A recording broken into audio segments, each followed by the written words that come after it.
제가 들어가는 말에 썼지만 목회 현장에서의 죽음은 이건 뭐 이론의 문제가 아니라 매우 현실적인 문제이기 때문에 지금도 뭐 저는 죽음을 앞둔 교우들 또 장례식을 치르는 또 최근에 치른 그러한 가정들과 함께 지내고 있거든요. 그래서 목회자들에게 있어서 죽음을 바르게 이렇게 대처한다고 할까요? 그렇게 해석해서 실질적으로 죽음에 대해서 바르게 이렇게 목양하지 않으면 목회가 굉장히 힘들어질 만큼 굉장히 현실적으로 중요한 주제 중에 하나가 죽음입니다. 우선 제가 이제 목회적 관점에서는 죽음뿐 아니라 모든 문제를 저는 두 가지가 중요하다고 보는데, 하나는 알아듣게 말하는 것, 하나는 눈으로 보여주는 것. 목회 현장에서는 알아듣게 말해야 되고 또 그 말하고 가르치고 설교한 것을 이렇게 삶으로 보여줘야 저렇게 믿는 거구나 하고 성도님들이 신앙이 이렇게 자라나더라고요. 그래서 제가 이제 우리 후배 목회자들에게 제일 많이 하는 소리가 너 오늘 설교에서 무슨 얘기 하고 싶었어? 였거든요. 나는 목사인데도 네가 무슨 얘기를 하고 싶었는지 못 알아듣겠다고. 아니 저 사람이 지금 무슨 말을 하려고 했는지 알아들을 수가 있어야 은혜를 받든지 말든지 할 거 아니냐고. 알아듣게 말을 하라고. 그 얘기를 많이 해요. 그러니까 내용을 내가 무슨 얘기를 하고 싶었는지 듣는 사람들이 알아듣기 쉽게 그렇게. 설교하고 나면 교우님들은 그래서라는 질문을 많이 해요. 근데 여기서 좀 고민이 있어요. 어떤 고민이 있냐면 성경은 구체적인 답을 가르쳐주지 않아요. 원리가 있어요. 성경에. 여러분 성경적인 정치가 뭐예요? 구체적으로 없어요. 대통령 중심제가 성경적일까요? 뭐 내각 책임제가 성경적일까요? 성경적인 경제 시스템이 뭘까요? 자본주의일까요? 사회주의일까요? 없어요. 성경에는 원리는 있는데 구체적으로 그러니까 이것이 바른 정치고 이것이 성경적인 경제 시스템이고 이런 구체적인 대안은 없어요. 이것에 대해서 말한 것처럼 이제 자크 엘룰이라는 사람의 책을 읽으면서 그 사람이 이런 말 했거든요. 어떤 인간이 만들어낸 구체적인 모습도 그건 문제가 있잖아요. 그렇기 때문에 성경에서 구체적으로 답변 제시를 이게 성경적이다라고 말하면서 우기는 것은 사실은 옳지 않다. 성경은 원리가 있고 본질적인 문제를 다루지 구체적으로 이것이 성경적인 그러한 것이다라고 말하지는 않거든요. 근데 목회 현장에서는 구체적으로 알아듣게 얘기를 해줘야 돼요. 네. 그래서 저는 교수님들 강의 들으면서 정말 재미도 있고 몰랐던 것도 많이 깨닫고 했는데 한편으로는 머리가 더 복잡해지더라고요. 강의를 듣고 나니까 죽음이 뭐지? 죽음이 뭔지 모르겠어요. 교수님들은 죽음을 뭐라고 생각하시지? 네. 우리 성도님들한테는 어떻게 말해야 되지? 이런 고민 살짝 했어요. 네.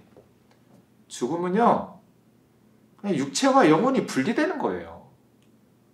우리 몸은 땅에 들어가고 우리 영혼은 주님 품에 가는 거죠. 천국으로. 이렇게 죽음에 대해서 생각하고 있죠. 대부분 그리스도인들이. 그게 틀렸나? 전 틀린 것 같지 않은데 모르겠어요. 네, 뭐 앞으로 또 질문 해보죠.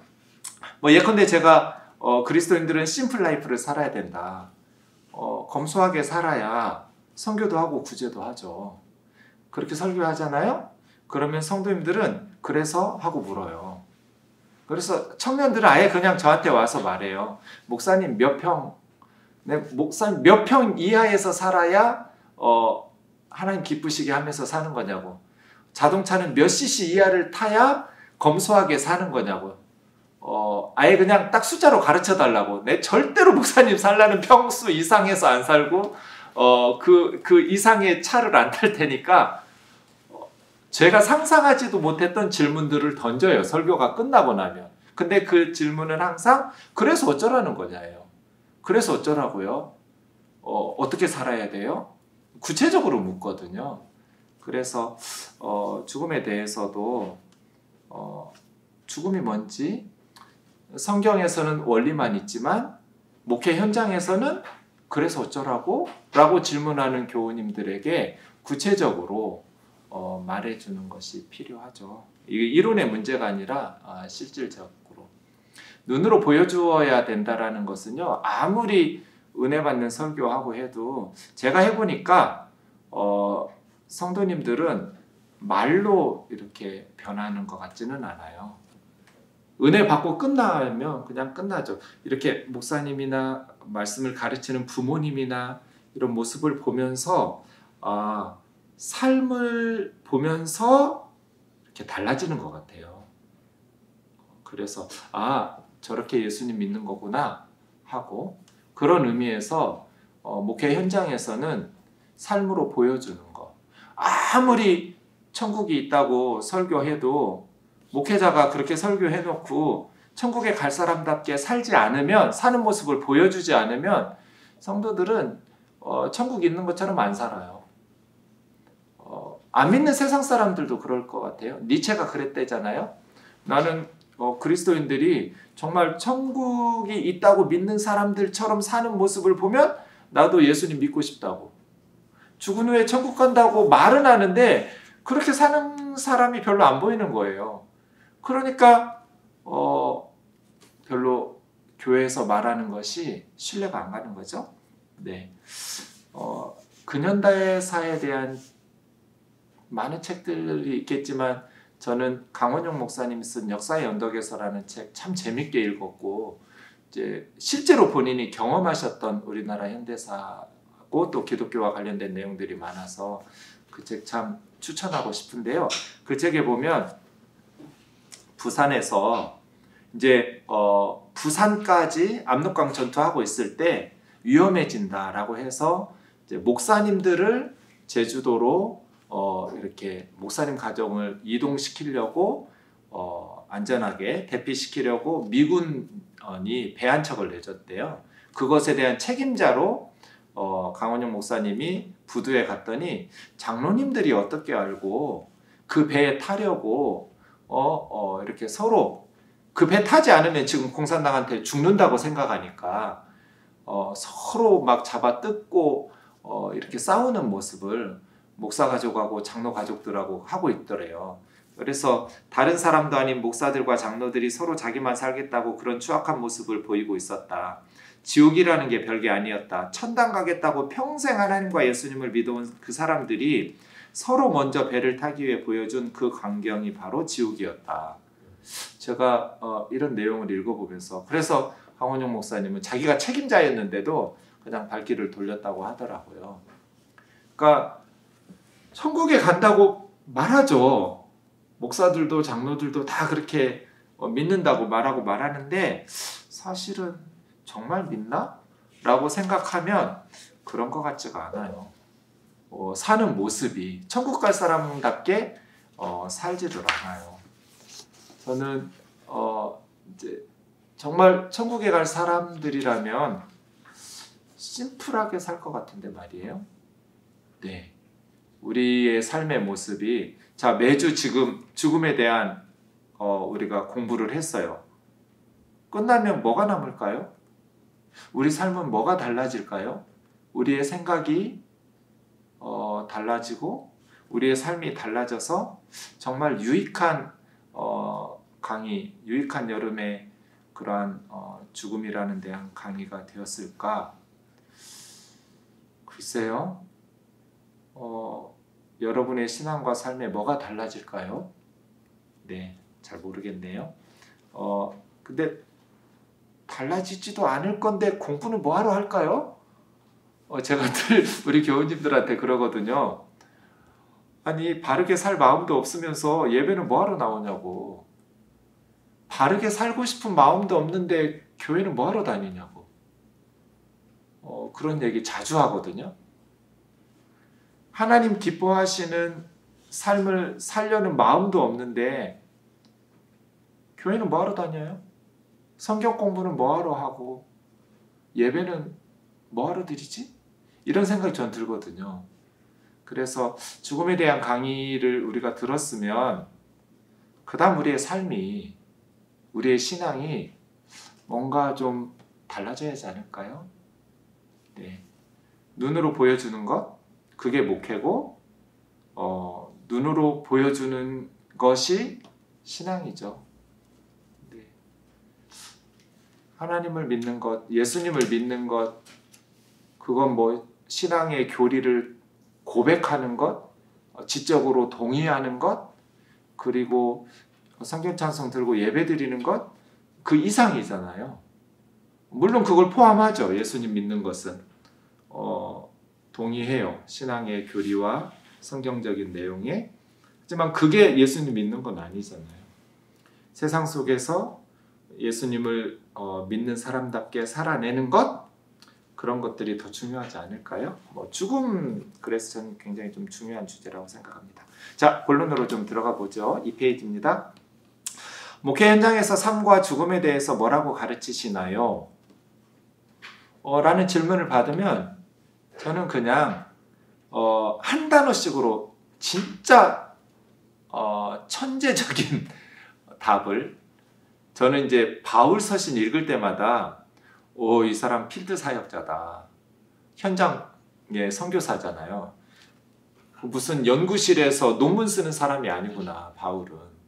선교 현장, 목회 현장에서 사역했던 필드 사역자구나. 이런 생각이 들거든요. 왜냐하면 너무나 쉽게 알아듣게, 그리고 알아듣게 쉽게 말하고, 그리고 눈으로 보여주니까 어려운 얘기 안 해요. 그냥 그렇구나. 아주 머리가 맑아지죠.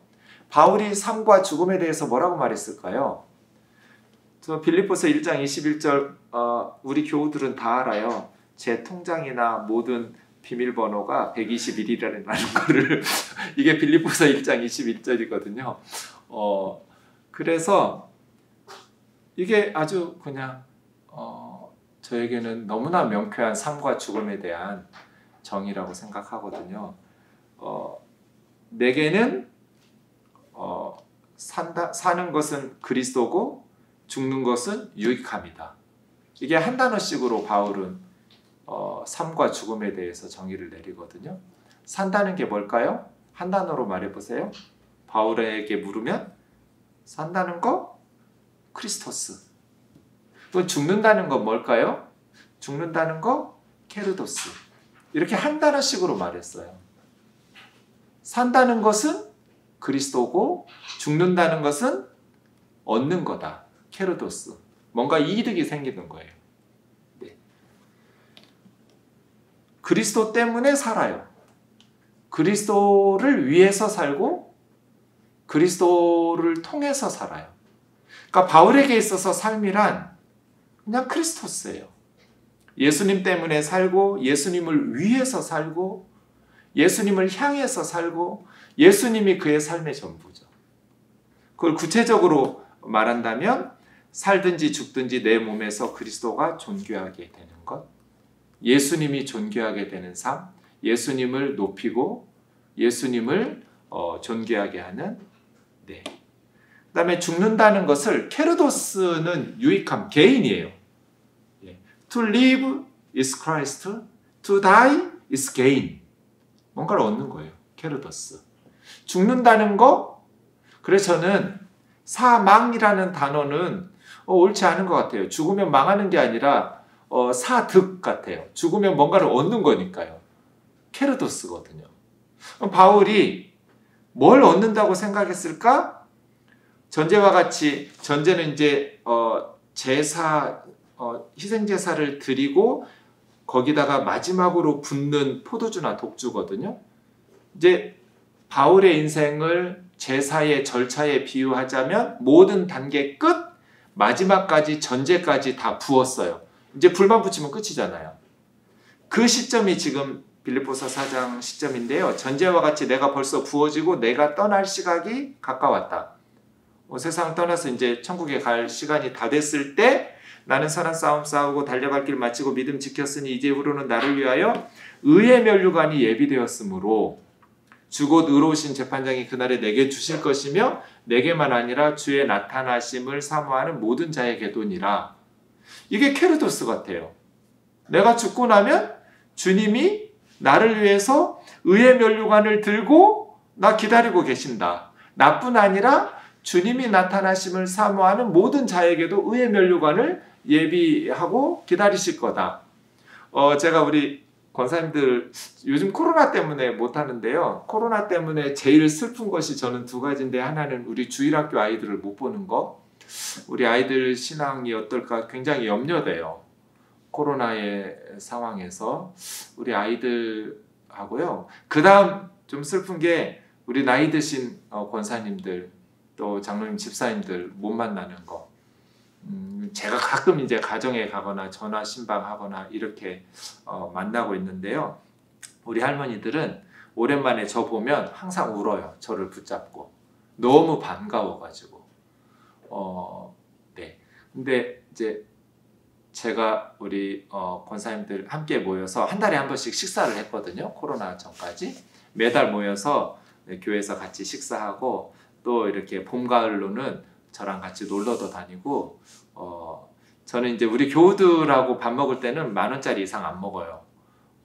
그냥 싼 거 먹어요. 근데 권사님들하고 먹을 때는 비싼 거 먹어요. 할머니들은 곧 돌아가실 거니까, 곧 죽을 거니까 비싼 거 먹어야 된다고. 교회에서 사줄 때도 비싼 거 사드리라고 이제 그러면서 이렇게 웃으면서 하는데, 모이면 가끔 하는 얘기 그거예요.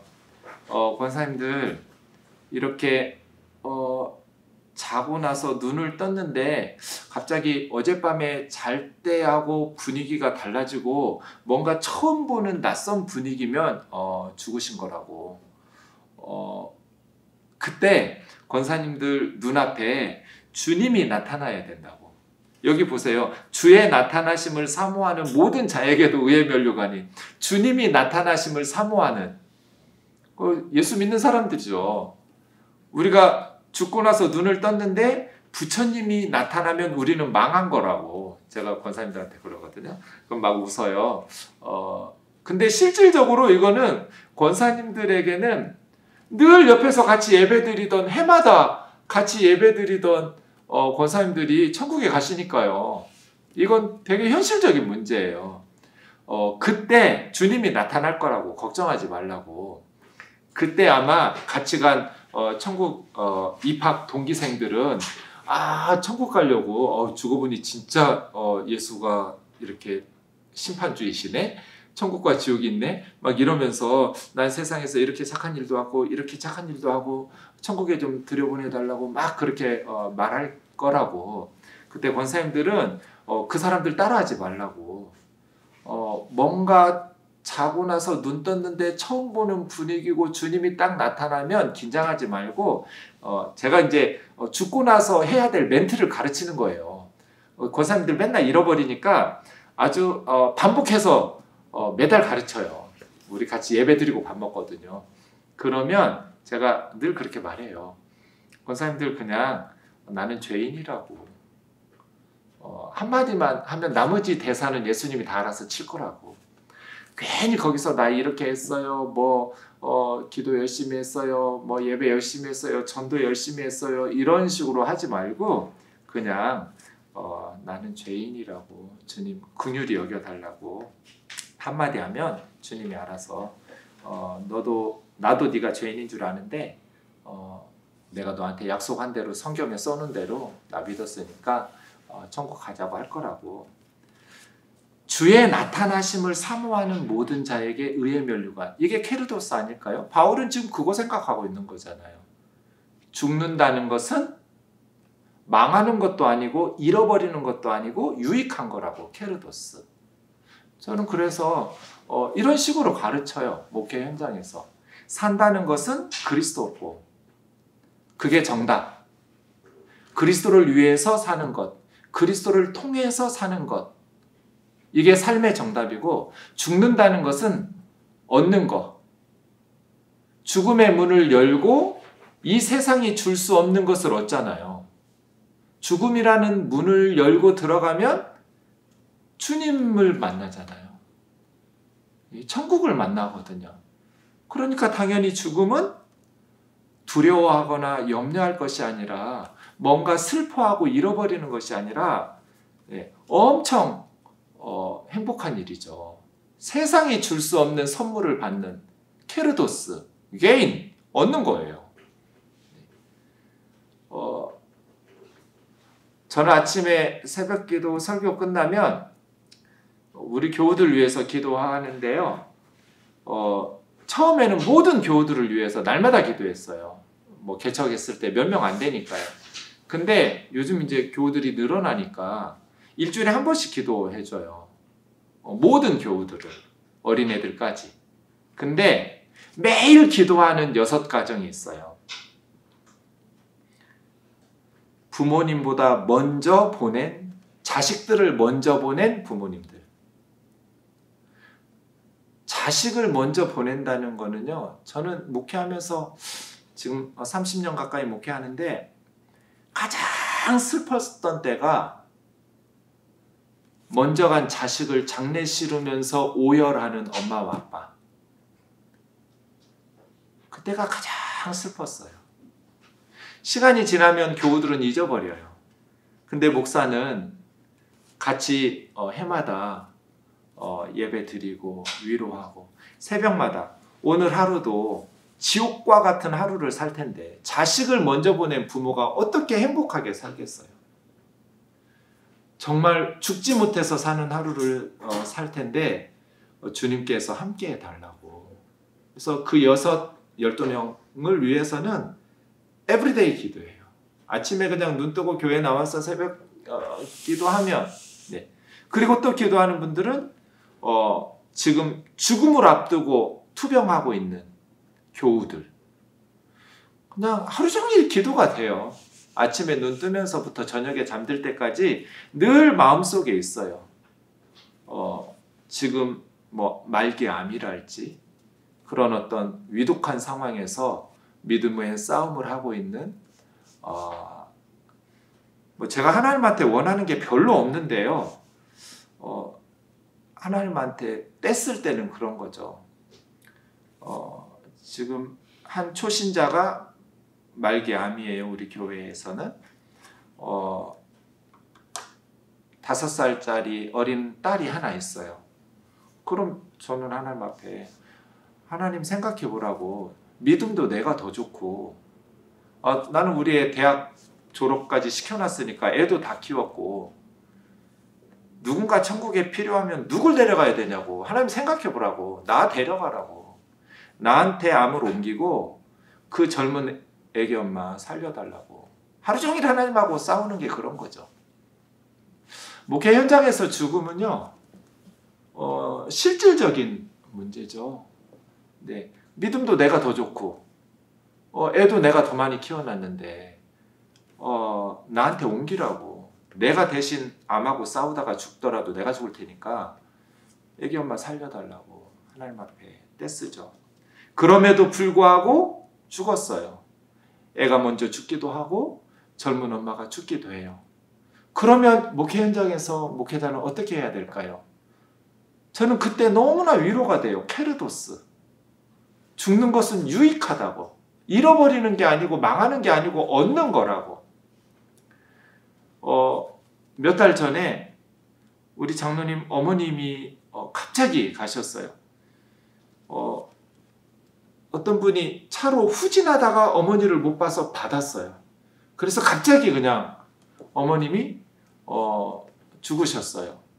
장례식장 가니까 막 난리가 났어요. 너무너무 힘든. 근데 저는 지방이었는데요. 가기 전에 너무 가슴 아프더라고요. 정말 상상할 수 없는 슬픔.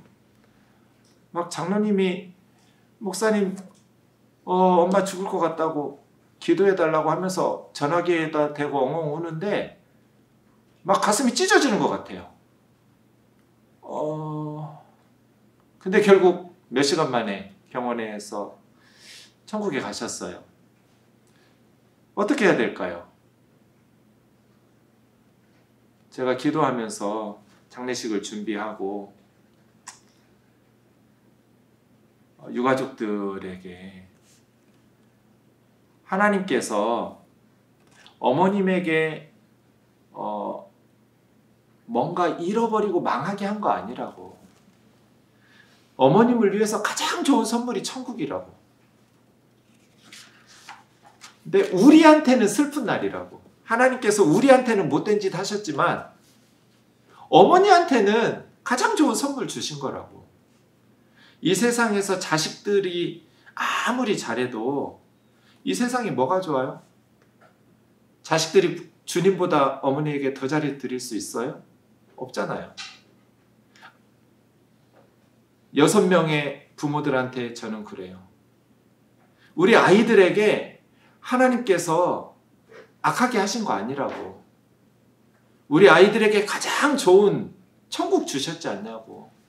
지금 이 땅의 수고를 그치고 우리 아이들이 천국에 있는데 다만 우리가 힘든 거라고. 그러면 우리만 믿음으로 잘 살다가 천국에서 만나면 되지 않겠냐고. 목회 현장에서는 정말 무슨 말도 위로가 안 될 때가 있어요. 아니, 자식을 잃은 부모한테 뭐라고 위로해요? 무슨 말도 위로가 안 되거든요. 그때 저는 그냥 이 빌립보서 1장 21절 말이에요. 케르도스. 죽는 것은 유익한 거라고. 우리가 힘든 거라고. 남아있는 우리가. 떠난 사람은 천국에서 주님 품에서 영원한 안식을 누리면서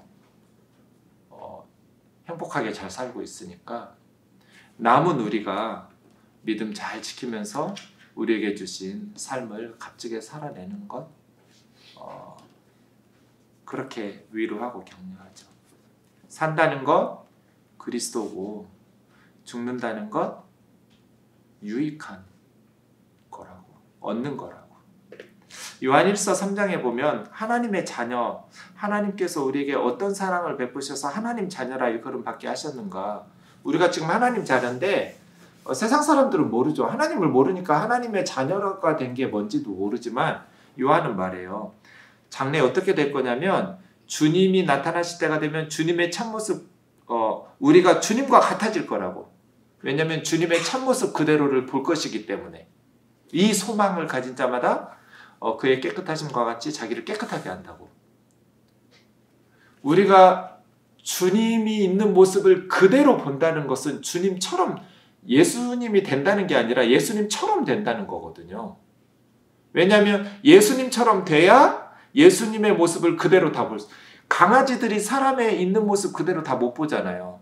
사람이 돼봐야 아 이런 게 사람이었구나 하고 사람에 대해서 있는 모습 그대로 보잖아요. 하나님의 자녀가 됐다는 거, 주님 앞에 선다는 거, 주님처럼 되는 거죠. 그래서 할머니들이 질문해요. 아, 목사님 죽으면 나는 지금도 키가 작은데 천국에서도 키가 작냐고. 아, 죽으면 죽을 때 모습이면 나는 이렇게 늙을 때 모습이냐고 아니면 내 처녀 때 모습이냐고. 이렇게 궁금하신가 봐요. 이제 얼마 안 남아서 그런지. 그럼 저는 변한다고. 그리고 모른다고 나도. 네. 키가 큰지 작은지 죽을 때 모습인지 젊었을 때 모습인지 모르는데 여러분 목회 현장에서 모른다는 대답이 정말 좋은 대답이에요. 목사가 모든 걸 다 알 거라는 착각을 버리라고. 나 모른다고. 근데 변한다고. 어떻게? 예수님처럼 변할 거라고. 저는 부활하신 예수님처럼 변할 것 같아요. 우리 몸은 이 세상에서 살기에 적합한 시스템이잖아요. 지금 우리가 가진 몸은. 이 세상에서 살기 적합한 형태로 하나님 만드신 거거든요. 근데 천국은 이 세상과 시간 개념도 공간 개념도 다 달라질 거잖아요. 그러니까 당연히 그 세상에서 살기에 적합한 몸의 시스템으로 변하겠죠. 호련히 순식간에 고린도전서 15장에 보면 아토모스, 아톰은 원자잖아요. 더 이상 쪼갤 수 없는 걸 원자라고 생각했는데 그 짧은 순간에 변할 거라고. 어떻게 변할까요? 그 나라에서 가서 살기에 적합한 몸의 형태로 변하겠죠. 네. 그래서 할머니들이 나 어떻게 변하냐고, 키가 작냐고, 크냐고, 뚱뚱하냐고 모르는데 이쁘게 변할 거라고. 알아볼 거라고. 근데 또 몰라볼 수도 있다고. 부활하신 주님을 엠마오로 가던 주 제자들이 몰라보기도 하고 나중에 또 알아보기도 하고 뭐 그랬잖아요. 변할 거라고. 그런 식으로. 그런데 엄청나게 우리가 주님과 같은 모습으로 변할 거라고. 왜냐하면 주님의 모습을 그대로 볼 수 있는 상태가 될 거니까. 이 소망이죠. 하나님의 자녀가 됐다라는 건 이런 거죠. 이 땅에서 잘 먹고 잘 살고 뭐 행복하게 값진 인생 살고 이 정도가 아니죠. 성경은 그렇게 말하지 않았어요. 네. 그래서 제가 이제 삶과 죽음에 대해서 이렇게 말하면 성도님들은 또 묻죠. 그래서 어떻게 살라고요? 구체적으로 알아듣기 쉽게 말하더라고. 그리스도를 위해서 산다는 게 뭐냐고. 그리스도를 존귀하게 살든지 죽든지 내 몸에서 그리스도를 존귀하게 한다라는 게 뭘 의미하냐고. 나 어떻게 살아야 되냐고. 이렇게 묻거든요. 그럼 저는 이제 그때 말하죠. 믿음이 좋아질수록 예수님을 위해서 살고 싶어진다. 근데 구체적으로 예수님을 위해서 살 수 있는 방법이 없다. 그렇잖아요. 뭐 예수님한테 짜장면을 사드릴 거예요. 뭐 옷을 사드릴 거예요. 예수님을 위해서 살고 싶은 마음은 있는데 구체적으로 예수님을 위해서 살 수 있는 방법이 없어요. 여기서 잘 가르쳐야 되거든요. 뭐가 예수님을 위해서 사는 걸까요? 이때 대부분 목사님한테 하는 걸 예수님한테 하거나 교회에다가 하는 걸 예수님한테 하는 거라고 생각해요. 성도님들이. 주님 한 번도 그렇게 말한 적이 없어요. 마태복음 25장에 보면 오른쪽에 양들에게 너희는 내가 굶주릴 때 먹을 거 주고 헐벗을 때 입을 옷 주고 목마를 때 마실 거 주고 병들었을 때 찾아봐서 돌봐주고 감옥에 있을 때 돌봐줬다고. 그 시대에 감옥에서는 뭐 하루 세 끼 콩밥 안 줬거든요. 굶어 죽기도 하고 뭐 밖에서 돌봐주지 않으면 감옥에 갇힌 죄수들 힘들었을 거예요. 예수님 우리가 언제 예수님한테 그랬냐고. 그때 40절에 분명히 주님은 너희 형제 중에 지극히 작은 자 하나에게 한 것이 나한테 한 거라고. 왼쪽에 있는 염소들은 너희는 내가 굶주릴 때 먹을 것도 안 주고 헐벗을 때 입을 옷도 언제 우리가 예수님한테 그렇게 안 했냐고. 너희 형제에게 지극히 작은 자에게 안 한 것이 나한테 안 한 거라고. 주님 대답했잖아요. 삶이란 to live is Christ. 그리스도를 위해서 산다. 그리스도인들의 삶의 목적은 예수 그리스도다. 그럼 그래서 어떻게 살아야 돼? 구체적으로 뭐 예수님한테는 맛있는 것도 못 사드리고 아니요. 목사들한테 하는 게 예수님한테 한 게 아니고요. 너희 중 지극히 작은 자 하나에게 한 것이 나한테 한 거라고 말씀하신 분은 예수님이에요. 예수님한테 하라고. 전 그렇게 가르치죠. 그래서 우리 할머니들은 이제 교회에서 밥 해드리고 이런 게 부담됐나 봐요. 저는 그런 걸 전혀 원하지 않았는데 어느 순간부터 한 달에 한 번씩 모여서 이렇게 식사할 때 거기다가 헌금함을 본인들이 이렇게 만들었어요. 그래가지고 거기다가 짜장면이라고 써놨어요. 헌금함에다가. 이거 예수님 짜장면 사드리는 헌금이라고. 그래서 밥 먹으러 한 달에 한 번씩 교회 나오실 때 목사랑 같이 밥 먹는 즐거움을 누리는 날이거든요. 그날이. 그때 그냥 자원해서 넣으라고. 안 넣어도 된다고. 해가지고 모아가지고 가끔 한 번씩 저한테 줘요. 목사님 이거 목사님 그러지 않았냐고. 예수님한테는 짜장면도 못 사드리고 옷도 못 사다 드리지만 예수님한테 할 수 있는 게 우리 중 굶주리는 사람, 헐벗는 사람에게 그들에게 하는 게 예수님한테 하는 거라고. 그래서 그 헌금을 짜장면 헌금이라고 써놔가지고요. 모아서 저한테 줘요. 그럼 저는 그 돈을 가지고 뭐 북한 어린이 돕기 하거나 선교지에 보내거나 우리 이렇게 굶주리는 아이들에게 후원을 하죠. 구체적으로 그리스도를 위해서 산다라는 게 뭐예요? 라고 물을 때 주위를 둘러보아 지극히 작은 자들, 굶주리고 있는 자들, 헐벗고 있는 자들, 아프가니스탄, 미얀마, 또 선교지에 저 북한과 굶주리고 헐벗는 그런 구체적인 삶으로 그리스도를 위해서 살아가는 거죠. 복음을 전하고 사랑을 실천하면서. 죽는 것도 마찬가지예요. 죽는 것은 유익함이다. 그래서 어떻게 살아야 돼? 어떻게 죽어야 돼? 죽음을 어떻게 해석하면서 살아갈까? 바울이 빌립보서 1장 22절에서 24절 사이에 내가 둘 사이에 끼었다고. 내 마음으로 진짜 원하는 것은 죽어서 주님 품에 안기는 거라고. 빨리 가고 싶다고. 근데 내가 살아남아서 너희와 함께 있는 게 너희에게는 더 교회에게 유익할 거라고. 그래서 둘 사이에 끼었다고. 바울은 그냥 말로만 죽는 것이 유익하다고 말한 게 아니라 이렇게 가르치면서 산 거잖아요. 죽는 것에 대해서 그래서 두려움이나 막 공포나 이런 것도 없어요. 더 좋은 거라고. 세상을 떠나 그리스도와 함께 있는 것이 훨씬 더 좋은 일이라고. 그럼 우리가 일찍 죽는 가족들이나 교우들이나 뭐 그렇게 슬퍼할 필요는 없잖아요. 훨씬 더 좋은 건데 뭐 그렇게 누가 누구를 위로해야 돼요? 그죠? 네. 그래서 말이에요. 이상하게 위로하고 막 부러워하고 그런 건 아닌 것 같아요. 저희 어머니 그 시골에 친구분들이 5분이 계신데 이제 3분이 살아 계셔요. 동갑 친구들이. 근데 나머지 이제 남편 있는 어머니 친구분들이 남편 천국에 보낸 우리 어머니한테 되게 부러워한대요. 너 너무 부럽다고. 왜? 남편 없어서. 자기 하루 세끼 밥 챙겨주는 거 너무 힘들다고. 진짜. 그래서 엄마 뭐라고 그랬어? 그랬더니 야, 부러워할 걸 부러워하라 하라고 그렇게 핀잔을 드렸대요. 뭐 그런 식의 훨씬 더 좋은 거 이런 거 말고요. 진짜로 차라리 세상을 떠나서 그리스도와 함께 있는 거. 저는 천국은 예수님이 있는 곳이기 때문에 천국이라고 가르치거든요.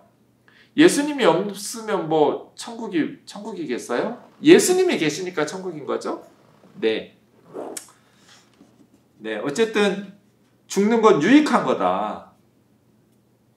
그러니까 뭐 사망 이런 식으로 생각하지 말고 사득, 죽으면 얻는 거다. 잃어버리는 게 아니다. 훨씬 더 좋은 일이다. 라고 가르치면서 위로하고 삽니다. 근데 죽음에 대해서 생각할 때 저는 이제 마태복음 7장에 주여 주여 하는 자마다 다 천국에 들어갈 것 아니라는 말씀 있잖아요. 누가 주여 주여 하겠어요? 예수 믿는 사람들이 주여 주여 하겠죠. 그죠? 절에 다녔던 사람들이 뭐 이슬람 교도들이 예수님한테 주여 주여 하겠어요? 교회 다닌 사람들이에요. 근데 그날에 많은 사람이 이렇게 당할 거래요. 선지자 노릇하는 건 저처럼 설교하고 말씀 전했다는 걸 거잖아요. 목사들 위험하다고 보는 거죠, 저는. 그날에 많은 사람이 주의 이름으로 선지자 노릇하고 또 많은 권능 행하고 귀신 쫓아내고 뭐 축사하고. 근데 내가 너희를 모른다. 그러니까 내가 예수님을 안다고 그건 별로 중요한 것 같지가 않아요. 내가 예수님 아는 게 중요한 게 아니라 예수님이 나를 아는 게 중요한 거죠. 나도 모른다. 바깥 어두운 데로 내쫓으라. 거기서 슬피 울며 이를 갈미 있으리라. 이게 산상설교 마지막에 붙어있는 경고잖아요. 그래서 저는 주님을 위해서 사는 거, 믿음으로 사는 거, 구원받는 거, 이거 너무 쉽게 생각하면 안 된다고. 주님이 여러분을 알아야 된다고. 우리가 주님을 아는 거 별로 중요하지 않다고. 뭐 말씀 전하고 귀신을 축사하고 많은 권능을 행하고 당연히 할 수 있죠. 목사가 지옥에 가요. 주님이 모르는 사람이야. 바깥 어두운 데로 내쫓길 사람이에요. 그러면 그 목사 밑에서 신앙생활한 교우들과 성도들은 다 같이 어두운 데 내쫓길까요? 아니요. 그렇게 주님이 모르는 사람을 통해서도 귀신이 쫓아내지고 나사렛 예수 이름으로 쫓아냈겠죠. 주의 이름으로 선지자 노릇하고. 왜 그랬겠어요? 그 성도들의 유익을 위해서 주님께서 그런 능력을 그 사람 통해서 행하게 하셨을 거잖아요. 설교하기도 하고. 그러니까 속으면 안 되는 거죠. 빌립보서 3장에 보면 그리스도의 십자가에 원수로 행하는 자들이 많다고. 그들의 신은 주님이 아니고 자기 배라고. 땅의 일을 생각하는 자들이라고. 여러분, 우리의 시민권은 하늘에 있다고 말씀하시는 이거 기억하면서 정말 삶과 죽음에 대해서 바르게 저는 죽음에 대해서 이야기하는 거는 죽은 이유는 저는 잘 몰라요. 우리 잘 모르잖아요. 이 땅에서 바르게 살기 위해서 저는 이게 필요하다고 생각하거든요. 죽음에 대해서 생각하라는 게 막 천국 갈 생각만 하고 살라는 게 아니라 주님이 때가 되면 알아서 부르실 테니까 주님께 맡겨놓고 천국 갈 사람답게 지금 이 세상에서 주님이 나를 알 수 있도록 바르게 믿음으로 살아내는 것, 천국 시민답게 살아내는 것, 그것이 더 중요한 의미라고 생각하고요. 한 가지 더 천국의 상급에 대해서 차등이 있다고 말하는 분들도 있고 차등이 없다라고 말하는 분들도 있고 하는데요. 저는 천국의 상급이 없다고 믿는 사람이에요. 왜냐하면 구원이라는 것은 하나님의 자녀가 되는 거잖아요. 하나님의 자녀가 됐다는 건 아버지 것을 다 같이 누리는 거잖아요. 그게 자녀 아닌가요? 그죠? 그런데 하나님의 자녀이긴 한데 천국에 가서도 하나님이 아버지이긴 하지만 하나님은 남자는 아니에요. 여자도 아니고요. 그냥 우리 알아듣기 쉽게 아버지라고 했지 성경에 어머니라고 하나님을 표현하는 모성애적인 단어도 엄청 많아요. 겁나 많아요. 그러니까 그런 의미로 어쨌든 하나님이 아버지거나 어머니거나 그런데 그럼에도 불구하고 우리에게 너는 요건 안 해.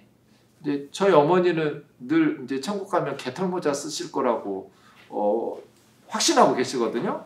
그래서 엄마 내가 목사라고 권사는 목사 말을 들어야지 천국에 개털모자 없다고 성경에도 없는 얘기를 왜 우리 목사님이 있다고 했다고. 그래서 제가 모교회 목사님한테 옛날 목사님인데 지금 목사님은 안 그러시지만 좀 얘기를 하려고 그래요. 그런 거 없다고 좀 설교 좀 해달라고. 너희들은 금멸유관 쓸 텐데 그때 엄마는 개털모자 쓰고 조그만 집에서 살 거라고 막 이런 식으로 하셔가지고 엄마 금멸류관이라고 해서 금으로 만들어진 거 아니라고 그 무거운 거 써야 목 디스크 생긴다고 그렇게 영광스러운 하나님의 자녀가 된다는 거지 막 헌금 많이 하고 봉사 많이 하고 뭐 이런 사람들은 좋은 집에서 살고 그런 차등이 있는 거 아니라고. 이제 이것을 목회적 관점에서 보면 차등이 있다고 가르치고 목회를 하면 성도님들의 어떤 헌신을 이렇게 동기부여하는 데는 되게 좋은 장점이 있을 것 같긴 해요. 저도. 근데 득보다 실이 더 많다고 생각해요. 그 천국의 상급 때문에 주님을 섬기는 그 신앙이 주님 기뻐하실까요?